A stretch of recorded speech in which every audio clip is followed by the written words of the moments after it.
이사야 25장 1절입니다. 25장 1절부터 마지막 절까지 이 이사야서는 오늘 이 본문 25장부터 27장까지가 찬양 노래입니다.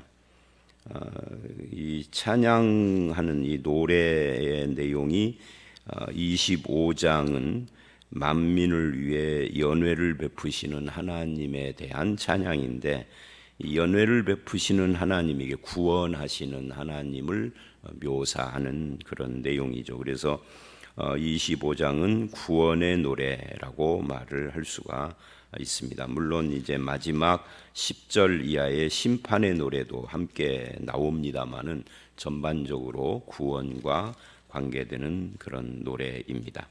먼저 1절로 5절이 첫 번째 문단인데, 우리는 24장에서 심판하시는 하나님에 대한 이야기를 봤어요. 온 세상의 심판, 이게 24장입니다. 24장부터 27장과 27장이 온 세상의 심판과 구원이거든요. 24장이 심판 이야기를 하고 25장이 구원의 노래를 이야기를 하는 그런 내용이고요. 26장은 이제 성도들의 찬송에 대한 이야기입니다. 그러니까 24장의 심판으로부터 살아남은 자들이 하나님에 대해서 부르는 그런 찬양, 그런 것이라고 볼 수가 있습니다. 1절에 보니까 나의 하나님 여호와여 주는 나의 하나님이시라 그럽니다.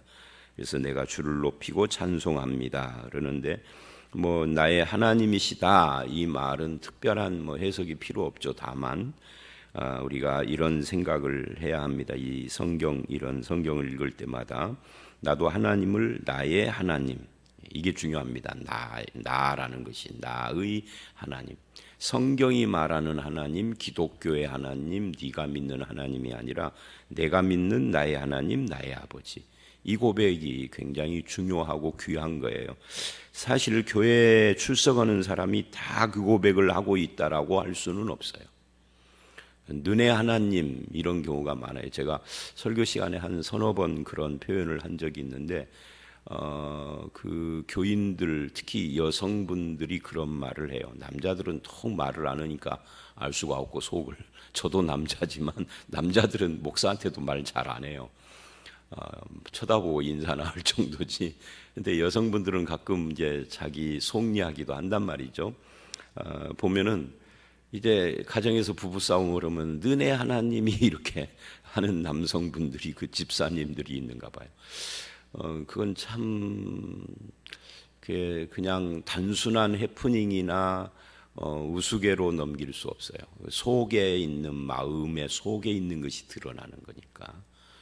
너희 하나님은 없습니다. 나의 하나님만 있는 거죠. 너의 하나님 하는 순간 그는 구원받은 사람이 아님을 자백하고 있는 거죠. 너네 교회 마찬가지입니다. 너네 교회가 어디 있어요? 자기도 우리 교회 집사면서. 그러니까 이게 완전히 타자고 객관화 시켜버린, 이거는 구원이 아닙니다. 나의 하나님, 내가 속한 교회, 내가 사랑하는 교회, 우리 교회 성도들, 이래야 하는 거죠. 너네 교회 성도들은 왜 저기도 교회 예배 오면서. 그러니까 멤버십이 없는 거죠, 마음속으로. 나의 하나님, 이거는 해석적으로 어려운 건 아니지만 고백적으로는 귀한 고백입니다. 이것이 우리에게도 있어야 합니다. 내가 주를 높이고 찬송합니다. 주의 이름을 찬송하는, 이것도 우리 삶의 특징이어야 되죠. 우리가 늘 주님을 높이고 찬송하는 삶, 이게 성도의 본분이라고 할 수 있어요. 1절 하반절을 보면 주는 기사를 옛적에 정하신 뜻대로 행하셨다라고 그래요. 하나님은 옛적에 정하신, 이 정하셨다 하는, 여기에는 이 정했다라는 것은 계획 또는 약속, 경륜, 이게 다 들어가는 거죠. 하나님은 어떤 계획을 가지고 일하시고 말씀하시는 분입니다. 이제 이것이 우리에게 어떤 효과가 있느냐면, 이런 하나님을 믿는다는 것은 우리로 하여금 내 인생에 불안해하지 않아도 되는 거죠. 하나님이 계획 없이 뜻 없이 아무 생각 없이 순간순간 일하시는 분은 아니시다.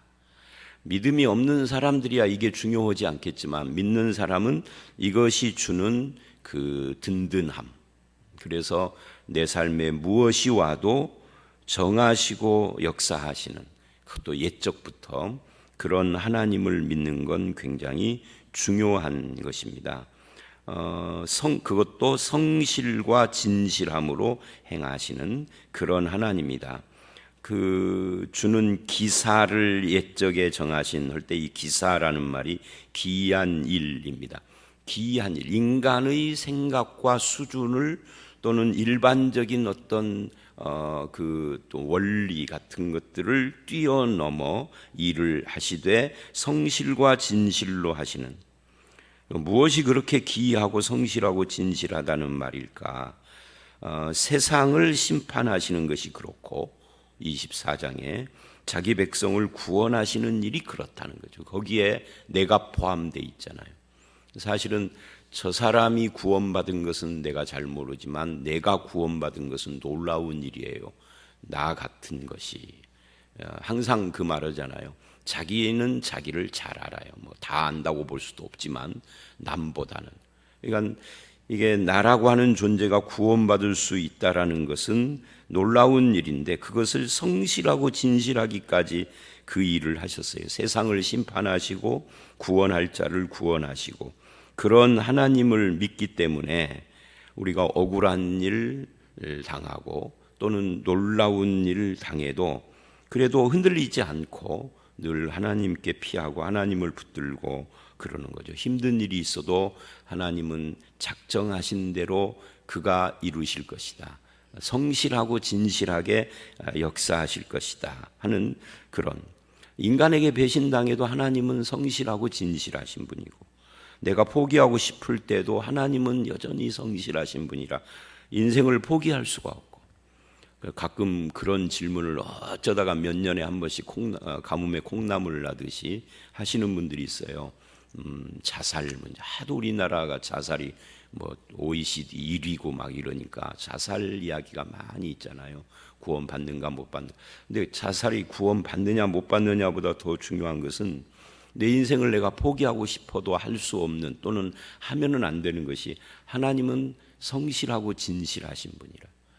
내가 포기하고 싶을 만한 그런 엄청난 일을 당해도 주님은 자기가 계획하신 뜻 가운데서 성실하게 나와 함께 하시는 분인데, 그 하나님을 믿음으로 우리가 흔들리지 않아야 하는 것이 성도들이죠. 2절 3절은 심판 이야기를 합니다. 그러니까 하나님께 영광을 돌리고 영화롭게 하는 그것이 단순히 사람을 구원하는 것 또는 좋은 일을 우리에게 주셔서만 하는 건 아니에요. 심판도 하나님께 영광 돌리는 것이에요. 하나님을 거스리는 자를 심판하고 불의한 세상을 심판하는 것도 영광이라는 거죠. 하나님을 영화롭게 하는 것입니다. 그것이 주님을 경외하리이다. 그래서 포악한 나라가 다 돌아와서 하나님을 믿는다 이 말이 아니라, 뭐 그런 사람도 있겠죠. 포악한 나라와 그 악한 성읍들을 또는 거기에 거주하는 사람들을 심판함으로써 영화롭게 하시는, 하나님의 그 영광 받으시는 것이 딱 한 가지 길만 있는 것이 아니죠. 다양하게 있는 것이죠. 그런 이야기를 하는 거고요. 4절과 5절은 이제 구원에 대한 이야기인데, 주는 포악자의 기세가 성벽을 치는 폭풍 같을 때, 이 표현들을 보세요.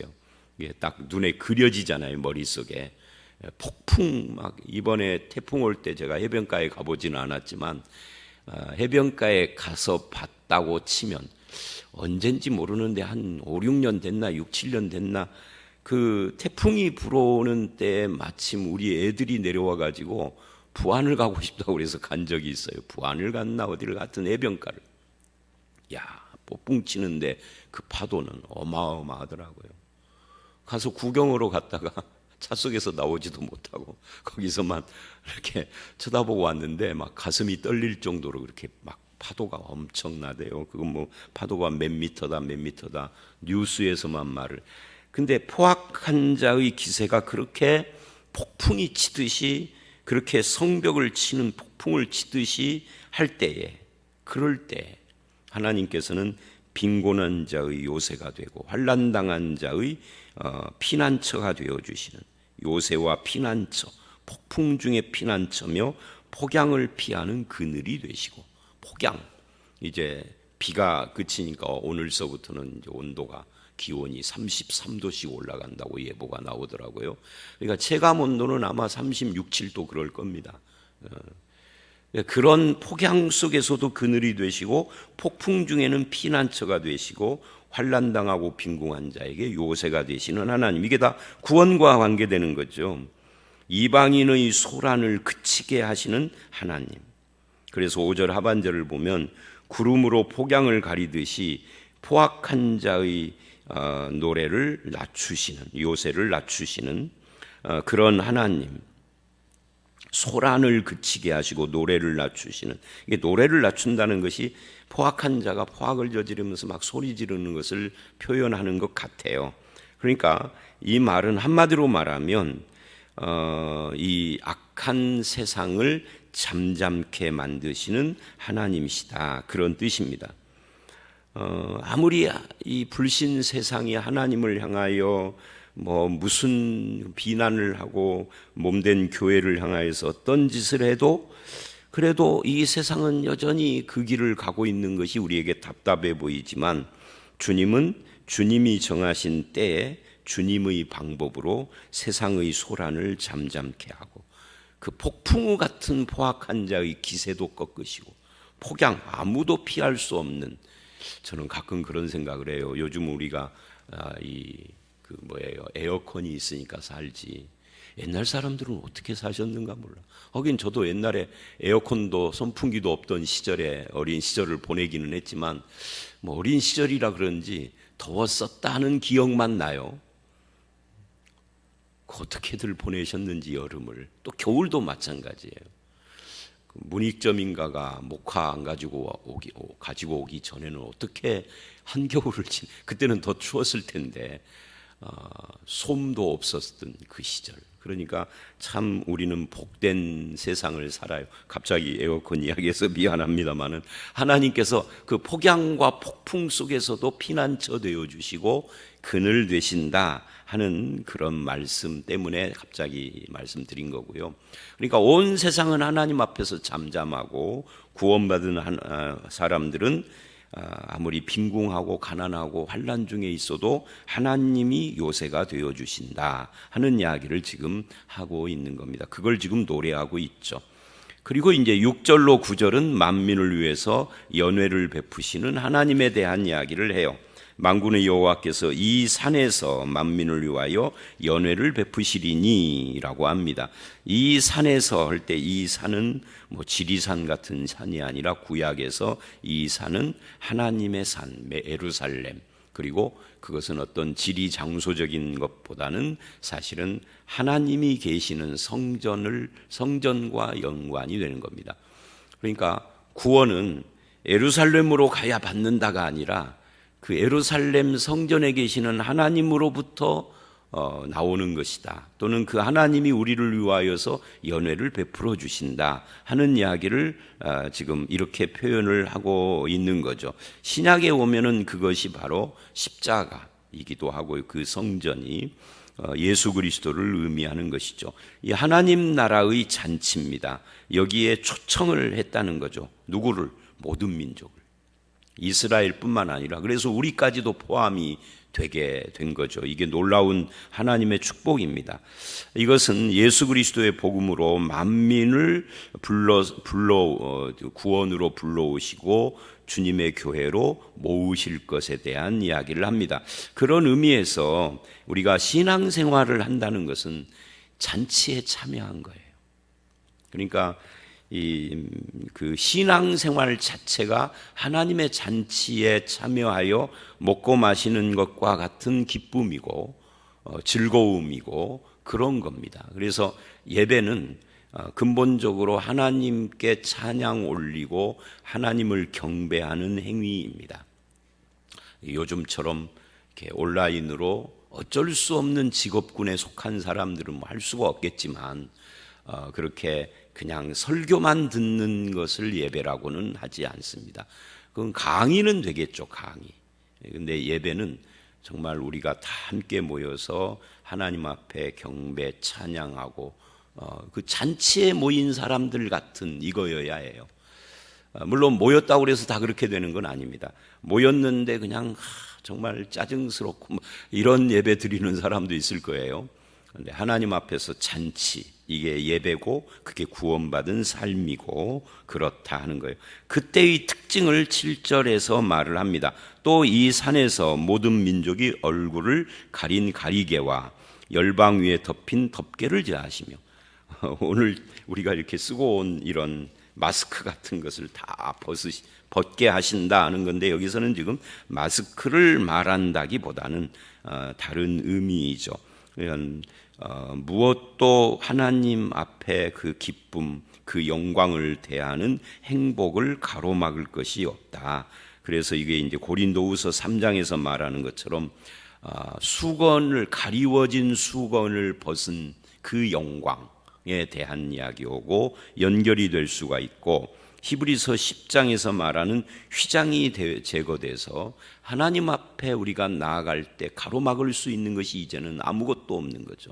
하나님 앞에 나아가는 새 길이 열려서 여호와를 아는 지식이 충만해지고, 그렇죠? 그래서 사망을, 8절을 보면 사망을 영원히 멸하시고, 이게 사망이 멸망돼 버렸습니다.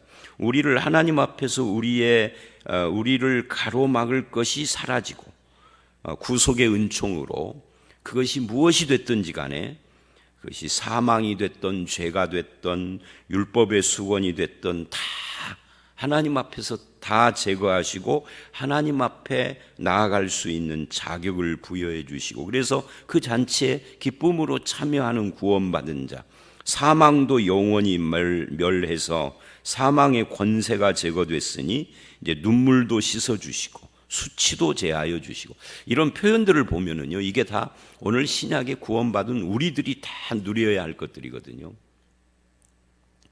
예수를 믿으면서도 이런 걸 못 누리고 그냥 종교 집회에 한번 참여하는 정도로만 생각하는 분들은 정말 그 신앙이, 성경이 말하는 신앙에 누구 말 맞다나 반에 반도 못 누리는 거죠. 성경이 말하고 있는 신앙을 100% 다 온전히 누리기에는 주님이 재림하셔야 완성이 되겠지만, 그래도 어느 정도 근접해서 이런 약속된 것들, 우리에게 허락된 것을 누려야 할 거 아니겠습니까? 9절을 보면 그날의 고백입니다. 그날의 말하기를 고백한다는 거죠. 우리의 고백. 이것은 우리 하나님이시라. 아까 우리가 내 하나님, 나의 하나님으로 시작했죠, 1절에. 근데 이는 우리의 하나님이시라, 이 고백. 이거 참 자랑스러운 고백이잖아요. 우리 이런 거 있잖아요. 저는 뭐 위에 형이 없고 그랬습니다만, 형이 있다고 칠 때 친구들한테 우리 형이야. 나는 꼴등하는데 전교에서 우리 형은 전교 1등, 너 알지? 전교 1등 우리 형이야 하는 것처럼, 우리 아빠야, 우리 아빠를. 어렸을 때는 소방관 굉장히 동경하잖아요. 장래 꿈이 뭐냐면 소방관.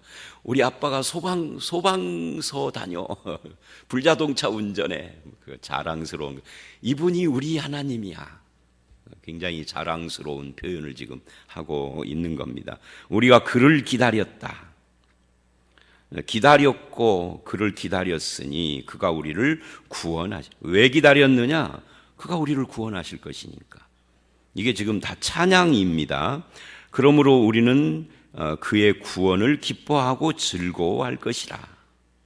그러니까 이 9절은 최종적인 결론 고백이라고 할 수가 있습니다.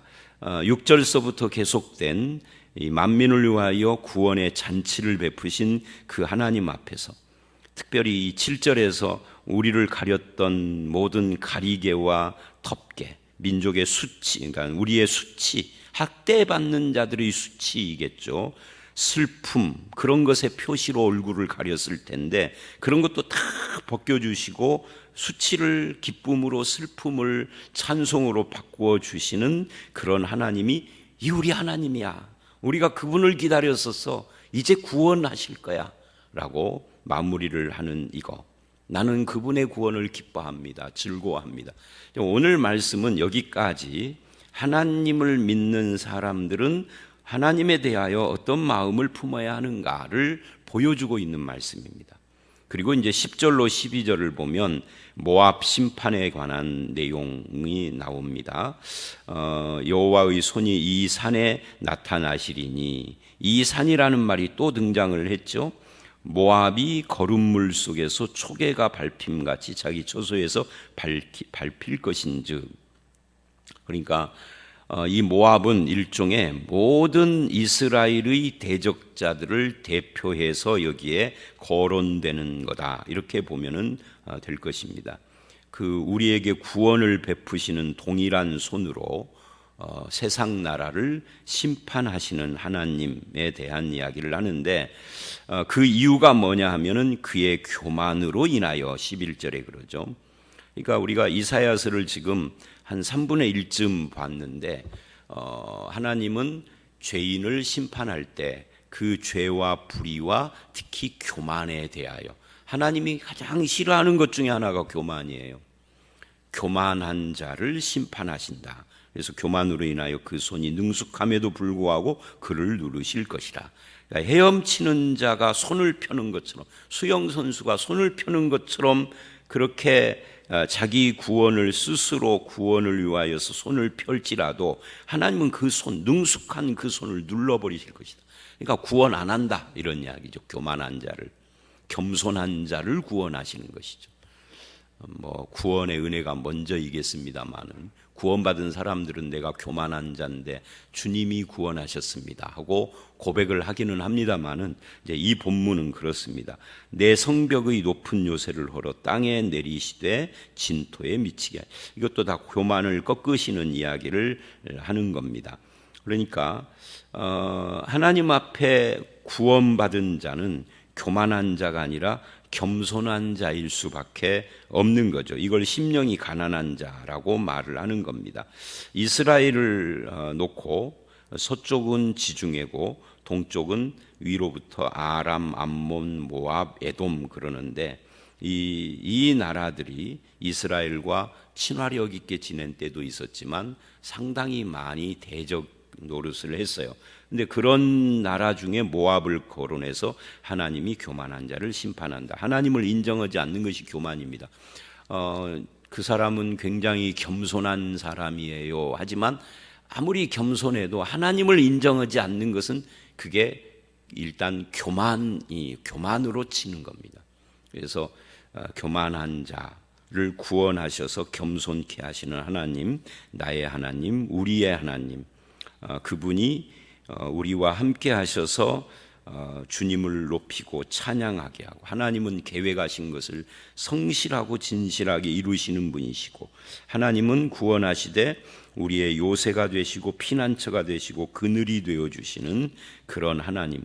그래서 우리는 마치 잔치에 참여한 자처럼 하나님을 기뻐하고 즐거워하고 영광 돌리는 그런 성도로 살아가시기를 주의 이름으로 축원합니다. 함께 기도하겠습니다. 하나님, 구원의 잔치를 베푸시고 만민을 모으시되 그 수치의 가리개, 슬픔의 덮개를 다 제거하시고 사망을 멸하시고 눈물을 씻기시며 이분이 우리의 하나님이라 외치게 하시고 우리가 그를 기뻐하고 즐거워하며 그 잔치, 구원의 잔치를 누리게 하시니 감사를 드립니다. 이제는 겸손히 주님과 함께하는 자가 되게 하시고 우리의 남은 생에 하나님을 영화롭게 하고 하나님을 즐거워하며 하나님의 구원의 은총을 누리며 살아가는 그런 성도가 되게 해 주시옵소서. 예수님 이름으로 기도드려 싸움나이다. 아멘.